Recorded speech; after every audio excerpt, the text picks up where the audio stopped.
The night above the city hummed with a low electric pulse, the kind of silence that only exists in places where something terrible is about to happen.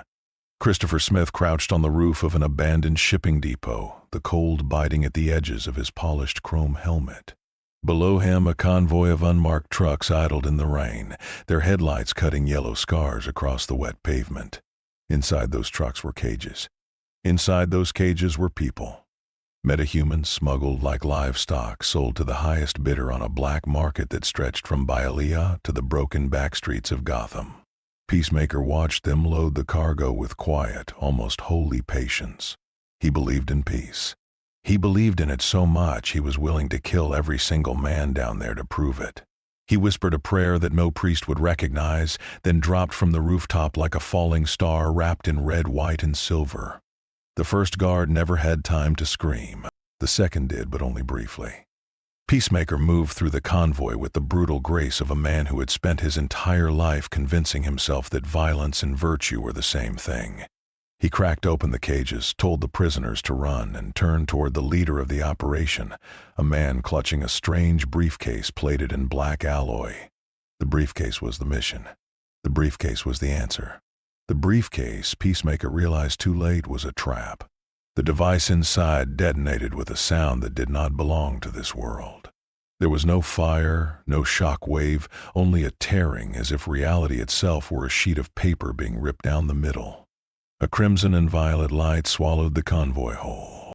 Peacemaker felt his bones hum, his vision split, and somewhere deep inside his chest a voice that sounded like his dead father laughed at him one last time. Then everything went silent. When he opened his eyes, the rain was gone. The trucks were gone. The cages were gone. He was lying on his back in the middle of a sunlit boulevard, surrounded by skyscrapers that glittered like polished teeth. Towering above him was a billboard, and on that billboard stood a man in a blue and red suit with a long white cape, smiling the kind of smile that movie stars rehearse in mirrors. The slogan beneath the smile read, "Homelander, the man who keeps America safe." Peacemaker sat up slowly, blinking against the impossible sunlight. He did not know where he was. He did not know how he got there. But he recognized something in the air, the perfume of patriotism, the cologne of belief, the unmistakable scent of a country that loved its heroes. For a moment, just a moment, Christopher Smith smiled beneath his helmet. Maybe, he thought, maybe this is where I was always supposed to be. A place that understands sacrifice. A place that worships protectors. A place that sees the helmet and the flag and finally says thank you. That illusion lasted exactly 12 minutes.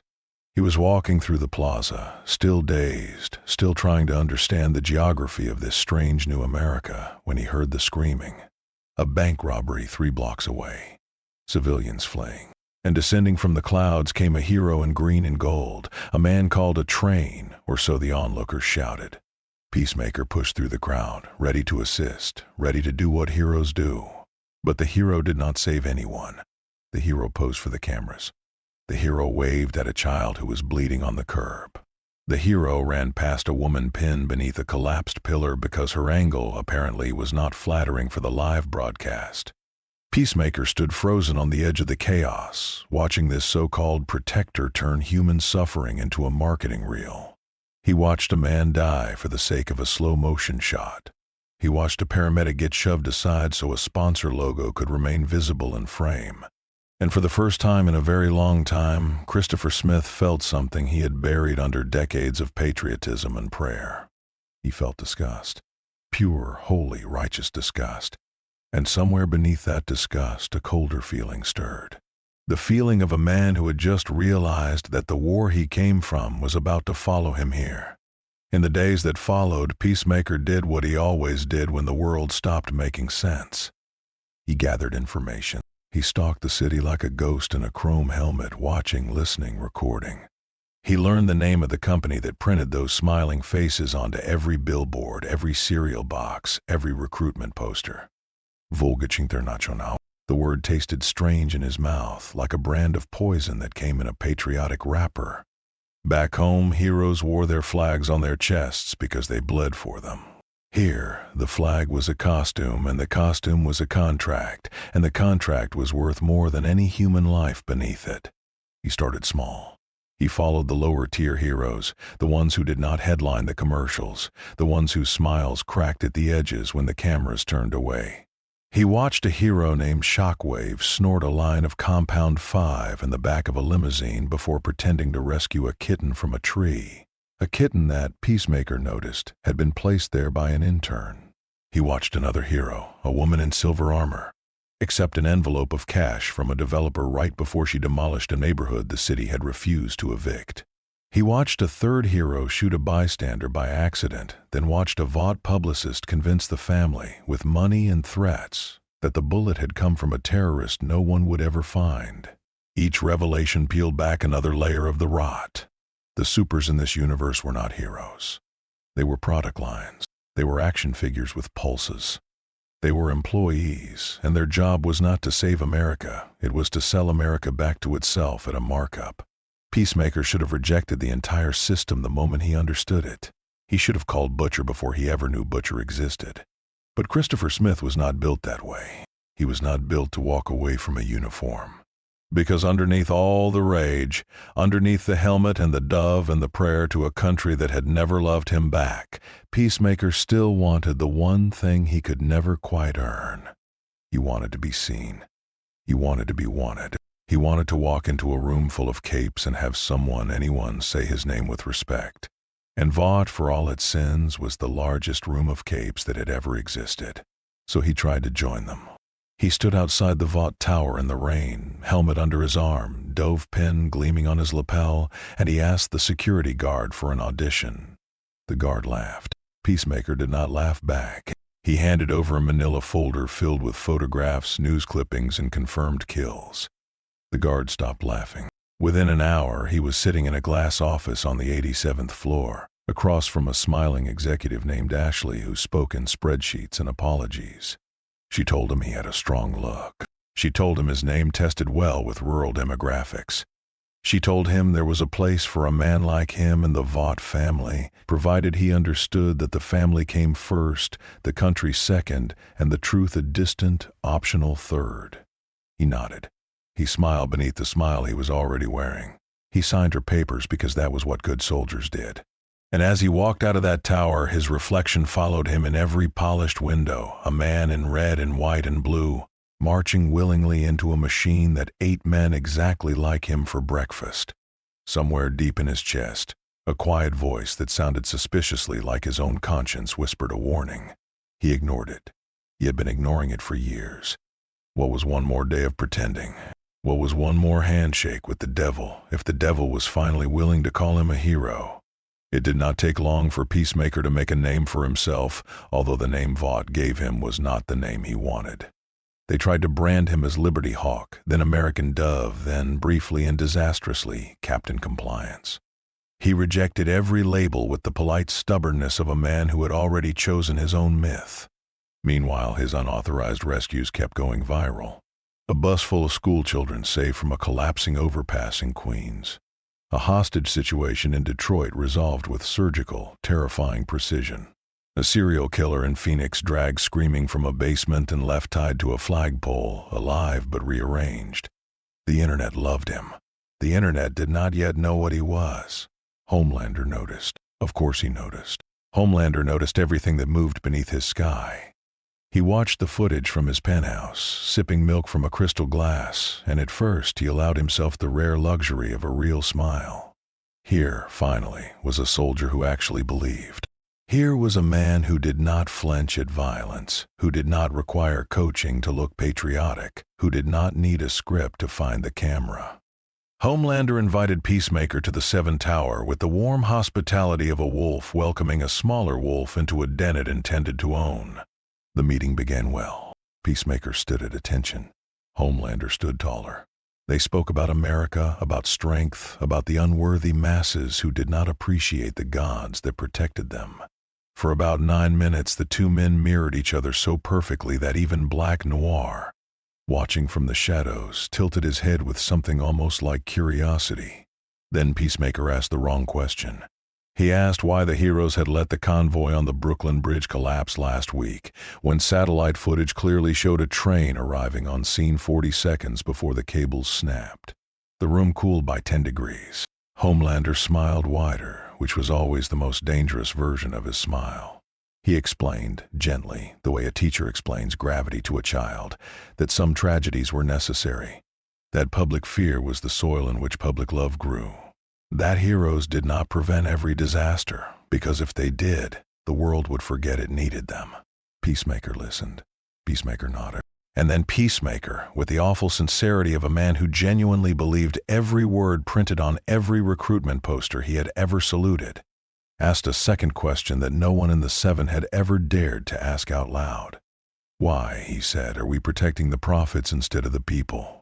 The silence that followed was the kind of silence that ends careers or lives, depending on the room. Maeve looked away. Deep stared at his shoes. The Deep in particular looked at his shoes with the intensity of a man who had stared at his shoes through many similar silences. Homelander did not answer. He simply stood, walked over to Peacemaker, and placed one warm, slow hand on his shoulder.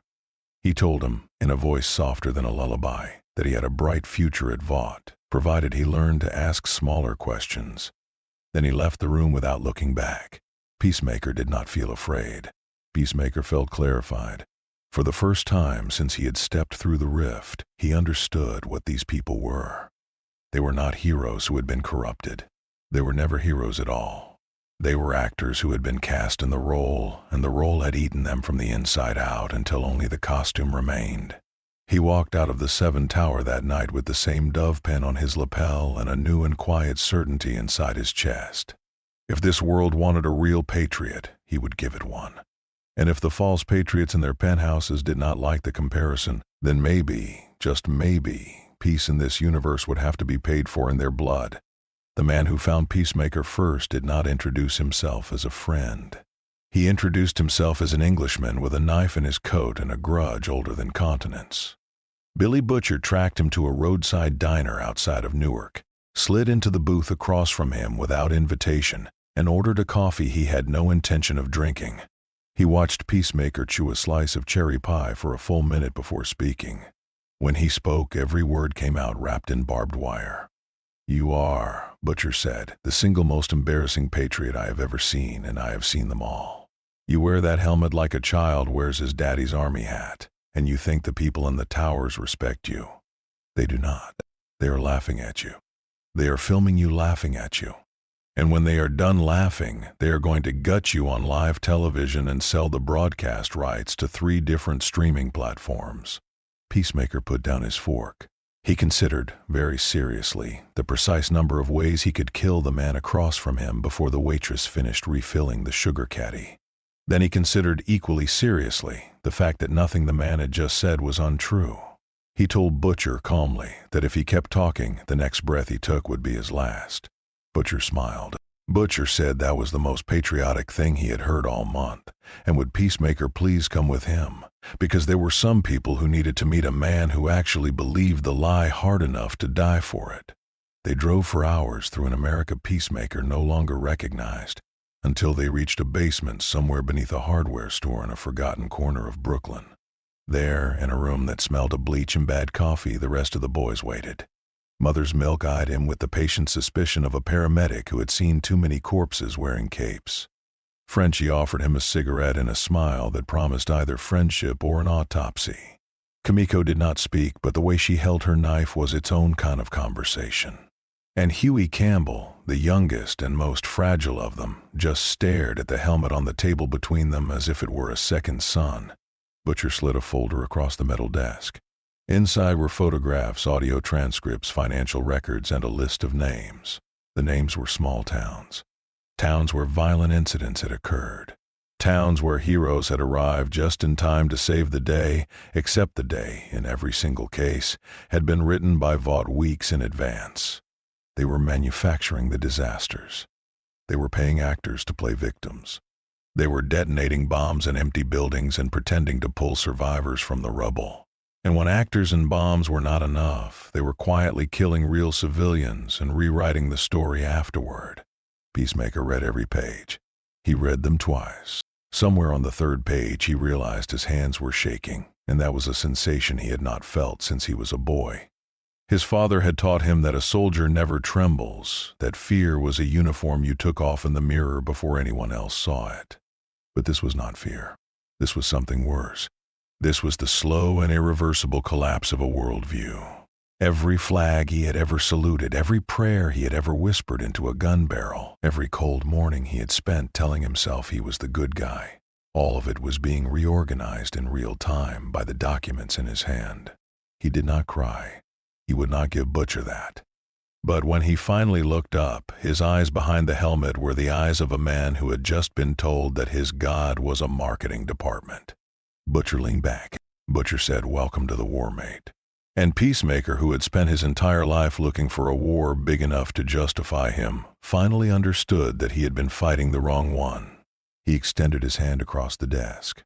Butcher shook it. The grip lasted 3 seconds longer than either man wanted it to. Neither of them trusted the other. Neither of them ever would.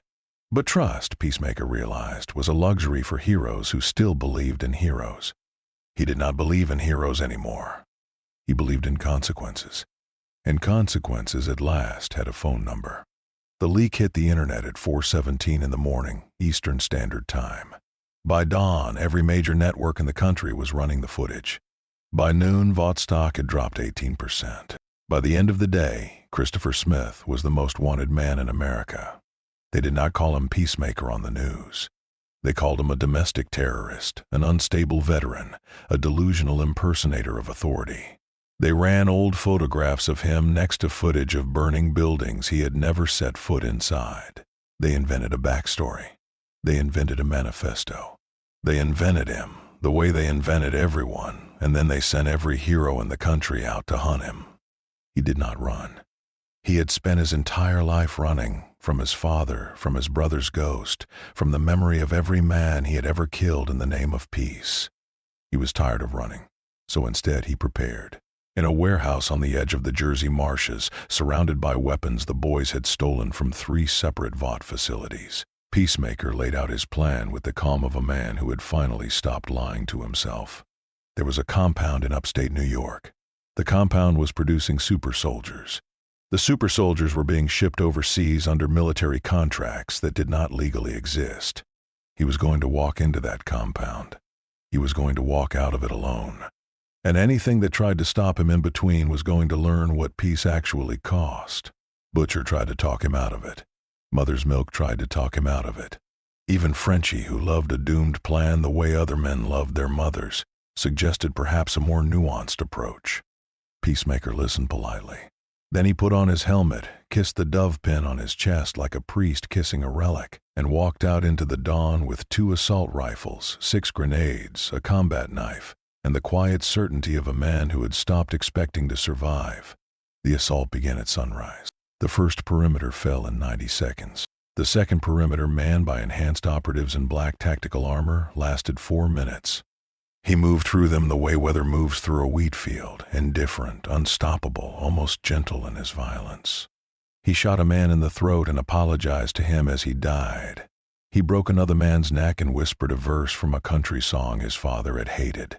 He walked through fire and gun smoke and chemical alarms, and somewhere inside the helmet, beneath the visor that hid his face from every camera in the world, Christopher Smith was finally, for the first time in his adult life, smiling without performing. The 7 arrived 11 minutes into the assault. Homelander descended through the roof of the main laboratory in a shower of concrete and red light, his cape catching the morning sun like a curtain made of arteries. A train flickered through the corridors, leaving afterimages and broken bodies. Black Noir emerged from a shadow Peacemaker had not noticed, which was the only way Black Noir ever emerged. And for a moment, the 4 of them stood in the ruined atrium of the compound, framed by the burning corpses of the super soldiers Peacemaker had freed from their tanks moments before. The fight that followed was not heroic. The fight that followed was honest. He could not beat Homelander. He knew that before the first punch landed, but he could survive him long enough to be seen. The cameras were everywhere. The boys had made sure of that. Every news drone in the tri-state area was circling the compound, and every screen in America was tuned to the broadcast. So while Homelander threw him through 3 reinforced walls, while a train shattered 2 of his ribs, while Black Noir carved a long red line down his thigh that would scar for the rest of his life, Peacemaker did the one thing the Seven could not allow him to do. He talked. He talked to the cameras. He listed the towns. He named the names. He read, from memory, the contents of 3 classified Vought memos and the personal email address of the executive who had signed them. He talked while bleeding. He talked while burning. He talked even after Homelander grabbed him by the throat and lifted him into the air. Because Homelander, for all his power, did not know how to silence a man who had already accepted his own death. And in living rooms across the country, in diners and bars and college dormitories and gas stations, the people who had spent decades cheering for the smiling faces on the billboards heard, for the very first time, a voice that did not match the script. They did not all believe him. Many of them hated him. But a small and stubborn percentage of them in that moment began just barely to doubt. Vought survived. Of course Vought survived. Empires built on lies are remarkably resilient because the truth, once spoken, still has to compete with every advertisement that came before it.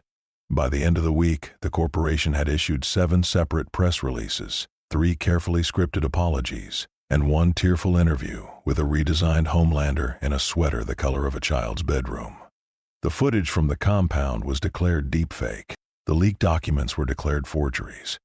The bodies were declared anomalies. And the world, exhausted by another news cycle, began to drift back toward the comforting hum of the screens it had always trusted. But the cracks remained. They were small cracks, hairline fractures in a glass cathedral, but they would not close. In small towns and large cities, certain people who had watched the broadcast could not quite forget what they had seen. A father in Ohio took down the Homelander poster from his son's wall and did not replace it. A waitress in Texas refused to serve a Vought executive who walked into her diner. A senator who had been on Vought's payroll for 15 years quietly returned a check, then quietly returned to bed and stared at the ceiling for the rest of the night. The damage was not catastrophic. The damage was patient. The damage would do its work over years, not days, and Vought, for the first time in its existence, understood that it was bleeding from a wound it could not photograph. Peacemaker, meanwhile, was nowhere. The boys had pulled him from the compound in the last minutes of the fight, bleeding from 12 different places, his helmet dented, his dove pin lost somewhere in the rubble. They moved him through a network of safe houses, each one smaller and dirtier than the last, until finally he ended up in a fishing cabin in the woods of northern Maine, where the only sound at night was the sound of pines breathing. He healed slowly. He healed badly. The body remembered every wound it had taken, and the mind, which had taken more wounds than the body, remembered them louder.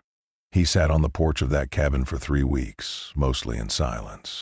Huey visited once, and they spoke briefly about fathers, and about the strange way that the men who were supposed to teach you what a hero looked like so often turned out to be the reason you could never find one. Kimiko visited once, and they did not speak at all, which was perhaps the most honest conversation Peacemaker had ever had. Butcher did not visit, because Butcher did not visit anyone, but he sent a bottle of whiskey through Mother's milk, which was, in Butcher's language, the same thing as a hug. Inside the cabin, Christopher Smith did the hardest work of his life. He sat with himself. He sat with the boy who had wanted his father's approval. He sat with the soldier who had killed for a flag that had never bled for him. He sat with the man who had crossed a dimensional rift to find a country worth dying for and had instead found a corporation worth dismantling. He did not forgive himself. He did not need to. He simply learned, finally, to stop pretending the man in the mirror was a stranger. When he spoke on the last night before he left the cabin, he spoke to no one in particular. He said out loud into the cold Maine dark that he still believed in peace.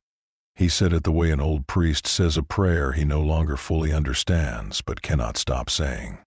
He said that the towers had lied, and the heroes had lied, and the government had lied, and his father had lied, and even he, in his own small and desperate way, had lied.